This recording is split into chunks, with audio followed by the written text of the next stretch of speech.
అది రికార్డు కాదు, అది రికార్డు చేయాలి. లైవ్ సార్ లైవ్ అంటే రామాలయ నిర్మాణానికి సంబంధించి ముహూర్తం ఎలా అంటే ఏ ప్రాతిపదికన పెట్టారు, అది ఒక చాలా బలమైన ముహూర్తం పెట్టారని చెప్పారు ఇందాక. ఎలాంటి శాస్త్ర కార్యక్రమాలు ఈ రామాలయ నిర్మాణంలో ఏమైనా ఉన్నాయి ప్రత్యేకంగా? అంటే ముహూర్తం పెట్టడానికి పంచాంగంలో ఏ కార్యక్రమాన్ని ఎప్పుడు ప్రారంభించాలి అన్నది గతకాలపు అనుభవాలతో రాగల సంవత్సరం పాటు గృహప్రవేశానికి, శంకుస్థాపనలకు, ఆలయ నిర్మాణానికి, ఆలయ ప్రతిష్టలకు, ఇంకా పెళ్ళిళ్లకు, ఇలాంటి శుభకార్యాలకు ముహూర్త విధానం అనేది ఒక పద్ధతి ఉంటుంది. ఆ పద్ధతులు ఏమవుతుందంటే కొన్ని ముహూర్తాలు వాటి యొక్క బలం అని అంటాం కదా మనం. అంటే తాళావరం బాగా కలిసి ఉంటాం, కానీ లేక ఎవరు ఆ కార్యక్రమాన్ని నిర్వహించాలనుకుంటారో వారిని యజమాని అని అంటాం. ఆ యజమాని పేరు, గ్రామం పేరు, నిర్మించబోయే ఆలయం పేరుతో తారాఫలాన్ని చూసి ఆ ముహూర్త నిర్ణయం చేస్తూ ఉంటారు. అలా చేసినప్పుడు ఏమవుతుందంటే అత్యుత్తమైన ముహూర్తం, మధ్య రకం ముహూర్తం, ఇలా గ్రేడ్స్ ప్రకారంగా ముహూర్తానికి కొంత స్థాయి ఉంటుందన్నమాట. ఈరోజు ఈ ఉదయం 7:15 ఏ బ్రాహ్మణోత్తములు ఈ కార్యక్రమాన్ని నిర్ణయించారంటే వాళ్ళు అనుభవజ్ఞులైన వాడు కాబట్టి ఈ తర్వాత మళ్ళీ ముహూర్తాలు కత్తరి అని ఒక ప్రత్యేకమైనటువంటి కాలం ప్రవేశిస్తుంది. ఆ తర్వాత శుభకార్యాలు కొంతకాలం వాయిదా వేస్తారన్నమాట. అందుకని ఇవాళ నిర్ణయించిన ముహూర్తం అత్యుత్తమం అని అన్నారు అంతవరకు. దాని తర్వాత ఆలయానికి నిర్మించడం ఏమిటంటే, గతంలో ఉన్నటువంటి ఆలయం సాదా సీదాగా ఉంది. అది 1932 నుంచి ఉంది అని రికార్డులు కూడా నిరూపిస్తున్న నేపథ్యంలో ప్రభుత్వం ఇక్కడ ఆలయం నిర్మించుకోవాలి అని అనుకోవటానికి ప్రభుత్వానికి ఉన్నటువంటి నియమ నిబంధనల మేరకు అనుమతి మంజూరు చేయడం కూడా జరిగింది. అయితే వచ్చే ఆలయం ఎలా ఉంటుంది అంటే, గతంలో సాదాసీదాగా ఉంది. అందులో రాముల వారి విగ్రహాలు ఉన్నాయి. మామూలుగా వాళ్ళు స్థానికులు అందులో పూజలు చేసుకోవటం, శ్రీరామనవమి కానీ లేక అనేక పర్వదినాల్లో కానీ అక్కడికి వెళ్ళి వారికి సంబంధించిన భక్తి భావాలతో కొన్ని కార్యక్రమాలు నిర్వహించుకున్నారు. ఇక ఇప్పుడు రాబోయేది ఏమిటంటే, ఇప్పుడు ఎటు అది కొంచెం శిథిలమైంది కాబట్టి దాన్ని పదిలం చేసుకుందాము అన్న ఉద్దేశంతో ఈ కట్టే ఆలయాన్ని ఎలా కడతారు అంటే రకరకాలుగా కడతారు. ఒకటి కొయ్యతో ఆలయాలు ఉంటాయి. మీరు ఇప్పుడు ఉత్తరాంచల్ అలాంటి వెళ్తే అన్ని కొయ్య ఆలయాలు ఉంటాయి. కేరళ వెళ్తే కూడా కొయ్యతోనే ఆలయాలు ఉంటాయి. ఎందుకు అంటే నిర్మాణ సామాగ్రి అందుబాటులో ఏది సులభంగా దొరుకుతుందో, ఏది ఎక్కువ కాలం మనగలుగుతుందో ఆ చుట్టుపక్కల పర్యావరణ పరిస్థితులను బట్టి ఆలయం రూపురేఖలు దిద్దుకుంటుంది. అలాగే ఇక్కడ ఇక నిర్మించేది శాశ్వతంగా ఉండాలి కదా, మళ్ళీ మనం పొద్దాకా చేయలేం కదా అన్న ఉద్దేశంతో మాన్య ఉపసభాపతి వారు ఏమన్నారు అంటే, శాశ్వతంగా ఉండాలి. రాయిలో కూడా రకాలు ఉంటాయి. ఆ రాయి రకాల్లో కూడా అంటే కొన్ని మామూలు వైట్ గ్రానైట్ ఉంటుంది. అలాగే వైట్ గ్రానైట్లో కూడా 4-5 రకాలు ఉంటాయి. బ్లాక్ గ్రానైట్ ఉంటుంది. బ్లాక్ గ్రానైట్లో మళ్ళీ గ్రేడ్స్ని పెట్టుంటాయి. ఇలా గ్రీన్ గ్రానైట్ అని కొన్ని సందర్భాలు దొరుకుతాయి. ఇక్కడ మనం అనుకున్నది ఏమిటంటే, శిలల్లో 3 రకాలు ఉంటాయి అన్నమాట. ఈ నపుంసక, స్త్రీ అని 3 రకాల శిలలు ఉంటాయి. వాటిల్లో అత్యుత్తమమైన శిల ఏమిటి అంటే పుంశిల అని శిల్ప ఆగమ శాస్త్రాలు చెప్పాయి. వాటిల్లో మనకు అందుబాటులో సమీపంలో అంటే మరి భీమవరానికి చాలా దూరం, నిజం చెప్పాలంటే దాదాపుగా ఒక 400 కిలోమీటర్లు ఉంటుందన్నమాట. 300 కిలోమీటర్ల పైగా మన ఎక్కడంటే కోటప్పకొండ, మార్టూరు మధ్యలో ఉన్నటువంటి క్వారీల్లో కృష్ణశిల దొరుకుతుంది. ఆ శిలతోనే యాదగిరిగుట్ట దేవాలయాన్ని కూడా నిర్మించడం జరిగింది. పూర్తిగా అదే శిలతోనే యాదాద్రి నరసింహస్వామి ఆలయ పునర్నిర్మాణాన్ని కూడా చేపట్టడం జరిగింది. దానికి నేను అప్పుడు ఉన్నటువంటి ఎక్స్పర్ట్ కమిటీ మెంబర్లో నేను ఒకనమాట. ఈ మాన్యులు చెప్పినందువల్ల అది కూడా ఇక్కడ ఇదే రాయిని వాడదామన్నారు. ఆ రాయిని పరిశీలించడం అంటే రాయిని శిలా సంగ్రహణం అంటాం. రాయిని మేము ఎప్పుడైతే క్వారీ నుంచి సేకరిస్తామో సేకరించే ముందు శిలా పరీక్ష, అలాగే ఆలయం నిర్మించే ముందు భూ పరీక్ష అనేటువంటి ఈ సాంకేతిక అంశాలు శిల్పశాస్త్రం చెప్పింది. దాని ప్రకారంగా ఆ శిలను కూడా మేము పరీక్షించడం. ఎలా పరీక్షిస్తారు అంటే క్వారీకి వెళ్ళి, క్వారీ రెండు రకాలు. ఒకటి భూమి మీద పెరిగినటువంటి కొండ అనుకోండి, బండ అనుకోండి, దాని నుంచి వేరు చేయటం. అలా కాకుండా భూమి దిగువ భాగాన ఉన్నటువంటి గని అంటాం మనం. రెండు ఉన్నాయి చూశారు కదా, కొండ, బండ, గని. ఈ రెండిటిలో ఉత్తమం రెండు ఉత్తమాలు దొరుకుతాయి. ఆ పై పొరలు తీసేస్తే ఉత్తమమైన రాయి దొరుకుతుంది. ఇక్కడ మేము రెండు రకాల రాయిని అక్కడ ఇప్పుడు ప్రస్తుతం ఏం అందిస్తున్నారో వాళ్ళు మన కోసం కావాలంటే ఖర్చు అయినటువంటి విధానం, కానీ ప్రస్తుతం అందుబాటులో వాళ్ళు అందిస్తున్నటువంటి రాయిని మేము పరిశీలించి చూస్తే ఒక ఉలిని తీసుకొని ఆ ఉలితో దాని మీద అలా మనం శబ్దం చేసినప్పుడు ఓం అనేటువంటి శబ్దం ఎక్కడ వస్తుందో అది అత్యుత్తమైన శిల. దాన్ని పుంశిల అని అంటారు. పుంశిలను కేవలం ఆలయ నిర్మాణం ముందైతే పుంశలను కేవలం విగ్రహాలకు మాత్రమే తయారు చేయడానికి అని చెప్పారు. ఆ తర్వాత ఏమైందంటే అందుబాటులో ఉంది కాబట్టి ఆలయ నిర్మాణానికి కూడా చేపట్టారు. స్త్రీశిల కేవలం తలుపులు, ద్వారబంధాలు, కప్పులు, వాటిల్లో నగిషి పనులకు మాత్రం స్త్రీశిలను వాడమని. అది కొంచెం శబ్దంలో స్థాయి తగ్గి ఉంటుందన్నమాట, టోన్ డౌన్గా ఉంటుంది అది. ఇక మూడోది నపుంసక శిల అంటే అది సత్సు శబ్దం ఇస్తుంది, కానీ అటు ఓం కానీ ఓం కంటే కొంచెం స్థాయి తక్కువ శబ్దం కానీ ఇవ్వని నేపథ్యంలో దాన్ని ఫ్లోరింగ్, నేలబండ్లకు, ప్రాకార గోడలకు, కప్పు బండలు, మామూలు కప్పు బండలకు వాడమని శాస్త్రాలు చెప్పాయి. ఇప్పుడు మేము ఎంపిక చేసినటువంటి రాయి పుంశిల, కృష్ణశిల. ఏమిటి కృష్ణశిల? కృష్ణ అంటే నలుపు అని అర్థం. నలుపులో బాగా నగీషి పనులు చేయటానికి, అలాగే వర్గాలను తీర్చిదిద్దటానికి. వర్గం అంటే మనం ఏం చేస్తాం, ఉదాహరణకి ఇంటికి ఒక అరుగు పెట్టుకుంటాం. అరుగుకి ఏమాత్రం అందసందాలు లేకుండా అలా సదరంగా దీర్ఘ సదరంగా కట్టుకోవచ్చు. కానీ ఇట్లాంటి ఆలయం నిర్మించేటప్పుడు దానికి మొట్టమొదట ఒకసారి అందరికీ అవగాహన కలగకపోతున్నాను. 10 అడుగుల సదరం కింద గ్రౌండ్ ప్లాన్ అంటాం. 10 అడుగుల సదరం, దాని ముందు 12.5 అడుగుల పొడవు, 20 అడుగుల ఇట్లా వెడల్పుతో ఒక మహామండపం అంటాం. దీనికి అర్ధమండపం లేదు, ఎందుకంటే స్థలాభావం వల్ల.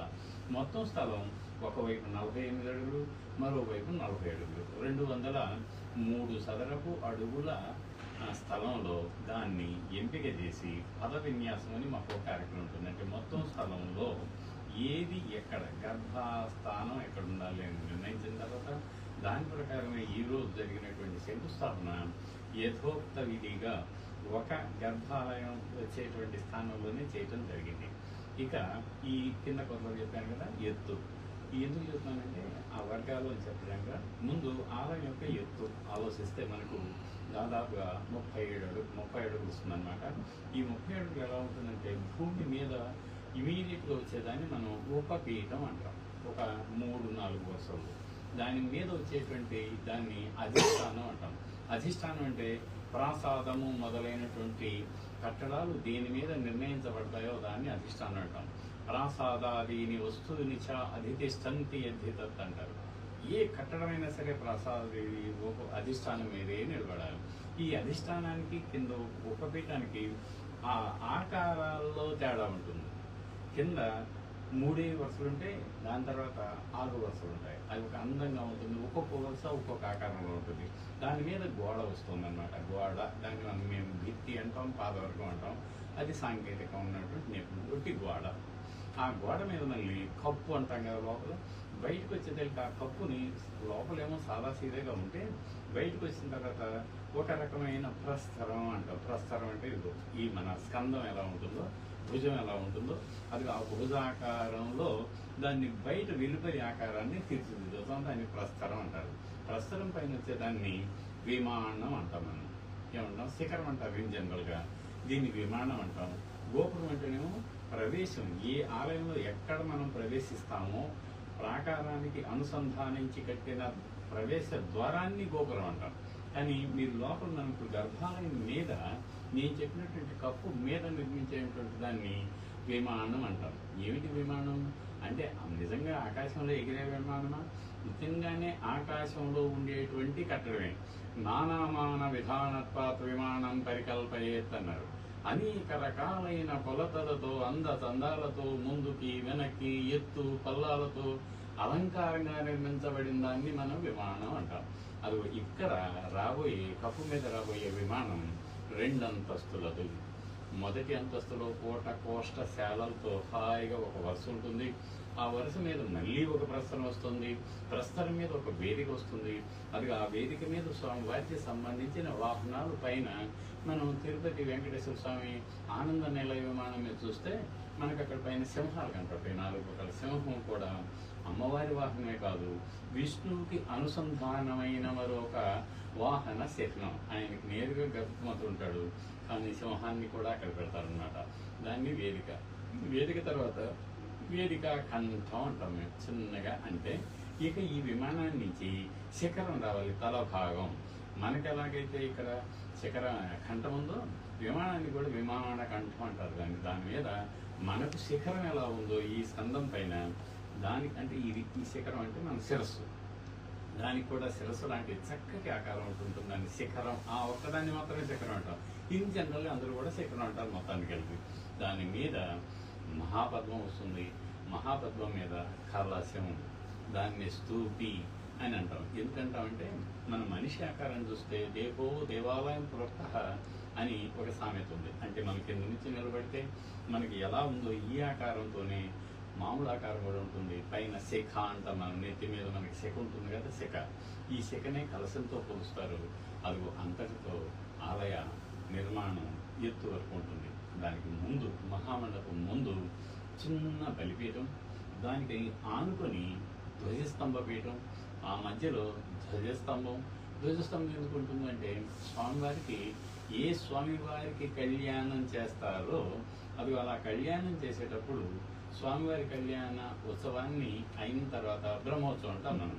ఈ బ్రహ్మోత్సవ సందర్భంగా స్వామివారు జగత్తు అధికృతుడు కాబట్టి, అధిపతి కాబట్టి, ఆ సమయంలో మానవ మాతలు ఎవరు పెళ్లి చేసుకోకూడదు అని ధ్వజ ఆరోహణం చేస్తారు. ఎప్పుడైతే ధ్వజస్తంభం మీద ఆరోహణం అయిందో ఇక ఎవరు చుట్టుపక్కల సమాజంలో ఆ కొద్ది రోజులు పెళ్లిని వాయిదా వేసుకుంటారు. ఎందుకంటే అది మన మానవ మాతృలం, ఆయన దేవుడికి ఇచ్చేటువంటి గౌరవం అనమాట. ముందు వారికి అన్నట్టుగా ప్రోటోకాల్ అని అనుకుందాం మనం. దానికోసంగా ధ్వజస్తంభం ఉంటుంది.